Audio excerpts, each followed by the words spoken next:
Want to be part of the excitement at the track? Go to the NASCAR section of SpeedTV.com and select NASCAR on Speed. Send us your email. NASCAR on Speed. Be there. 12 of 60 laps complete. No change up front. Dale Earnhardt Jr., Mark Martin, Kyle Busch, Denny Hamlin, Bobby Labonte. But boy, the battle for the bubble is big. Travis Kvapil is 11th, and Mike Wallace leads Allmendinger, Said, and Kelly Byers for the last transfer spot. 08 car caught the wall off turn 4 here the last time by. Let's see if we can get a shot of it. It's Boris Said at the bottom of the racetrack. Car just gets that arrow push, and it doesn't matter what you do, you can't stop it. And he almost got to the back of Ryan Newman in that number 39 Army car. Remember, Ryan started at the rear of the field. Right side of the car. Pretty good on the right front. Ryan Newman pitting. Now he is locked in to the 500 based on last year's championship points. Side tires, guys. We're coming. Right side tires. 55 miles an hour down pit road, and Newman will likely fall off the lead lap with his tire change under green. Left. See if you can see anything on the left. Look good. Right side. And the thing about it, with him still sitting on pit road, all the way out, all the way out, all the way out, and the leaders going into turn 3, he's probably going to go a lap down. And there you see, it looks like Boris Said. I don't think he will. I think we're going to have a caution based on what I see right there. Boris Said has hit the wall again, and there is damage on Scott Speed's car. What happened here? Got a feeling Boris and 82 may have serious contact. Pretty hard lick on both those race cars. Right now, we stay green, and there's the caution being waved, which is a great break for Ryan Newman. I think Boris had hit the wall there. We saw him hit the wall. Bring it to it. And I think what happened was he may have cut a tire down and went up into the 82 car, Scott Speed, as he was going by. So now Boris Said's only chance to get in the race would be on Speed if Kvapil and Regan Smith are the 2 transfer cars. Caution is out. Let's check with Matt. And Ryan Newman just called in to inquire about the tires, and he was just told that the right rear tire was coming apart on his number 39 machine. The crew just looked over it. Goodyear will be looking over it as well.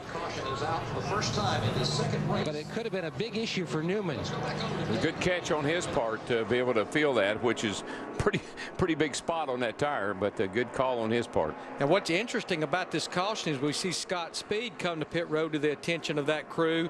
Is we're right inside, just at that fuel window, so I'm sure pit road's going to be very busy with everybody coming down, changing 4 tires, and filling those cars as full as they can with fuel. The problem with that is it gives you another option. Now come down and you can make it on fuel if you get a caution, but as we've said, tires probably override that.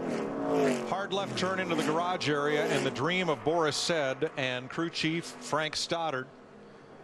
Now they have 1 card left to play, and it's not of their doing. It depends on who races in, whether Boris will make the race on time trial speed or not. Well, he won't they can do race that car. I don't think he'll race that car. That car is pretty hurt.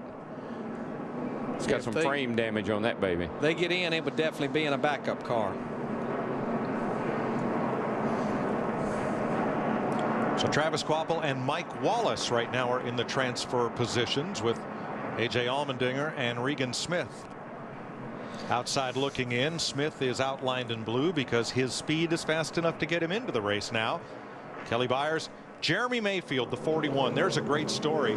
Everyone working on Mayfield's car was laid off from another team last fall. That is a startup, put together team, and they've all come down here with high hopes and a chance to make the 500. Well, I think it's almost like Tommy Baldwin's team. I mean, you know, just at the last little bit here, the last month or so, been able to put a good enough program together to at least get here.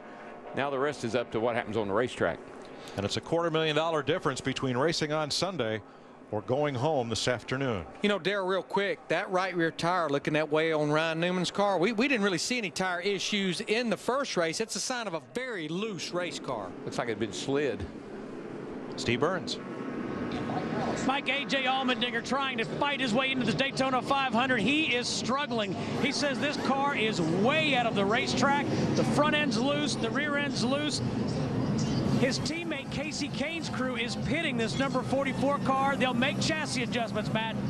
Golden Corral team going to work. A little bit of an issue on the right front. Lug has fallen off. They will lose time there. as they go to work on the left side. Track bar adjustment already completed to try to tighten this race car up, Dick.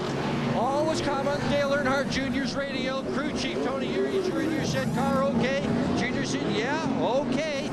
Call, just 4 tires, no change. They told Chris Fasulka to pack the fuel into the tank, but as he came in, Jr. slid across the line, and they had to back it up before they could make their pit stop, and that cost time. Boy, Darrell, you mentioned it. It's been all winter. These guys hadn't made green flag stops. Juan Pablo Montoya, he was all over pit road in that 42 car.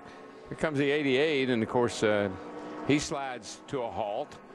He's over the line. They have to back him up before they can start the work. So that's one. Here comes the 42, the red car right here. And he gets crossed up in his pit box. Actually, he was legal. They didn't really have to go through all that, the best I could tell. I think he was in the wrong pit box, the only problem. He was legally in the wrong pit box.